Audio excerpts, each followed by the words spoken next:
Hey, this is Josh. And I'm Lindsey. Welcome to the Post-Faith Path. It wasn't supposed to be this entertaining right at the beginning, but apparently it is. Today we wanted to talk to y'all about our experience for the time period where I was really digging and questioning Christianity and the Bible and what I believe, and Lindsey wasn't.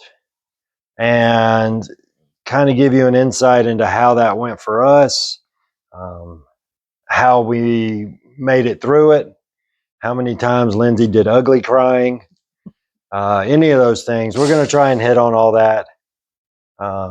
It was about 3 years. I had really started to dig into the Bible and its origins, how it was put together. How do we know who wrote what? Why do we think it's relevant? And I had Lindsey particularly pointed out that I had started reading some Bart Ehrman books, and that I would bring them up to her. I'd point out stuff I had read in them, and for me, it wasn't that big of a deal. I saw it as finding the truth. One of my core values is truth. And as I dug through and I found these things, and it wasn't just Bart Ehrman, I was exploring a whole bunch of different books. But that's the one Lindsey remembers most, are the ones by Bart Ehrman. And Elaine Pagels. Mm-hmm. So for me, it was kind of an exciting time. I was starting to find answers to questions that I have had since I was a teenager in a lot of cases. And for me, it was a time of excitement. But I understood that for Lindsey, it was not. And so I had to temper what I was telling her. I had to be careful. I had to bring things up carefully and gauge how she was responding. And if things were going sideways, I would back off. So it was a lonely time for me in that I couldn't share everything with her that I wanted to. So from the way we dealt with it was I tread as carefully as I could with showing her what I had going on or what I was learning. Which he didn't just do with those books. It's any book he reads. We like to talk about it. He shares it. Part of it is he wants to share it with me, and part of it is it's his voicing what he's read is his way of and he just bumped me, so I don't know what that means. No, I didn't mean to. Okay. Frodo. It's his way of working things out in his head is by speaking them out loud to somebody. Otherwise, he'd just be talking to himself.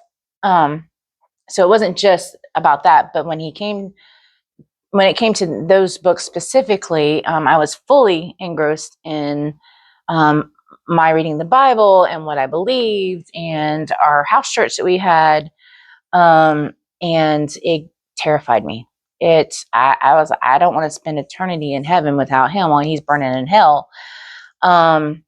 It's when he would start talking to me about what he was reading in these books and this particular subject matters, there was a tightness I felt, an inner tightness. And there were times that it would cause arguments because I was scared of what this meant for his eternity, how it might have changed my eternity, what it meant for going forward in our marriage, whatever repercussions those might have been. So it caused arguments, some of them pretty emotional. It just wasn't a very good time at all. And how many times did you ugly cry? Oh my gosh, I don't know. Probably I couldn't even count because this was over. A couple of years, I guess. And I started ignoring what he was talking about, and I was like, okay, whatever. I'm just going to listen. and hope and pray that God brings him back. He's going to come back. I know he's going to come back. He's going to he's questioning his faith. I've done it here and there, but not to the extent that he was doing. But God's going to bring him back. I know he will. And so there was a lot of ugly crying and anger towards God for, allowing him to use his free will to explore, and several times for ugly crying.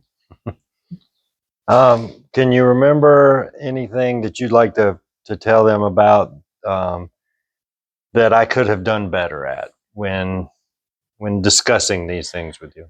I don't think there was, because of where I was in my my walk, my Christian walk. Just the fact that you were questioning your faith and weren't on the same path as me, I don't think there's anything. If you had not talked to me about it, then I'd have been upset. Why aren't you talking to me about it? Talking to me about it, I was upset because you were talking to me about it. I really don't think that there was anything you could have done or done differently. I know for me, there was probably a lot I could have done to help you, and being more patient, putting aside, where I was and just listening to you, because I listened to you, but only to the point to where I could argue with you. No, but the Bible says, and da-da-da-da-da, and what about this, and what about that? Instead of just listening and letting you tell me and express to me where you were at, and fully going, okay, and supporting him in that journey. Because I was hard-nosed Christian.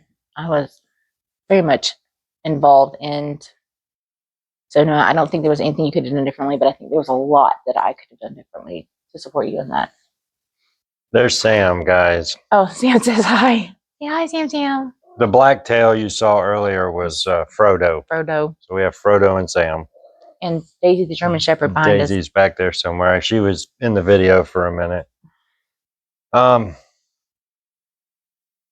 Is there anything you'd like to say to the spouses of those who are deconstructing? To the spouse, like I was the spouse? Like you were the spouse, the people who are in your position. Just be patient with them. Listen to them. Ask them questions to help them clarify, better understand where they're at in their questioning of things, I guess. Try not to get angry. I got cat butt in my face. Patience, a lot of patience. Sorry, I get hot. I start coughing. So just be patient with them and listen, and be patient with yourself. Tell them, hey, I'm concerned. I'm worried. Be honest with them, because this is not the path I'm on, and I don't know what this means. I don't know if I ever expressed that to you, about my worry and stuff, or if I just lashed out at you for all of a sudden, changing. So ask them questions and tell them how you're feeling. And I guess, that's pretty much it.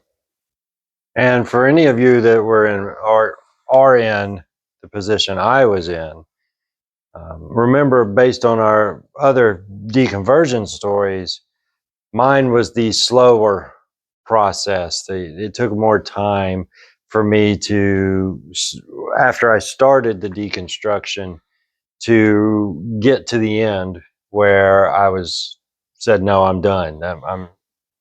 This faith is not founded on anything other than myth. But Lindsey was a hard stop. And I think part of that hard stop may have been the years of me bringing these things up to her.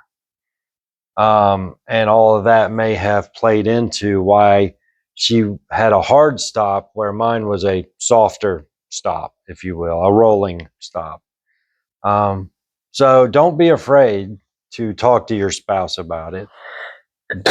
But remember to be cognizant of how they could feel. Because not only are you deconstructing your faith, you're also deconstructing theirs at the same time.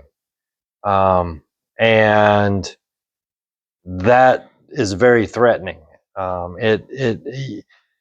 The reason that people say not to talk about politics and religion is because those two things very deeply get ingrained in us and become part of our identity. And so when you're talking about things that are part of your spouse's identity and yours, It feels like an attack. it feels like an attack. Mhm. And you're not attacking them. So just be cognizant of how you approach that so that you don't add fuel to the fire and make them think you're attacking them. Very good point. Anything else you'd like to add? Mm-mm. So that's going to be it for this video, guys. Like, subscribe, Ask questions. comment. We try and look at the questions we're being asked a lot in the comments. And we're going to try. There's Frodo. So Sam and Frodo are both here. We're going to try and make videos to answer a lot of those questions from our perspective. So if you would, take the time, drop a question down below, drop a comment if you've been through either side of this, if you're going through either side of this right now. What's the number one piece of advice that you would give to anybody who would ask you? Other than that, I think that's it. And hope y'all have a great night. Bye. Bye.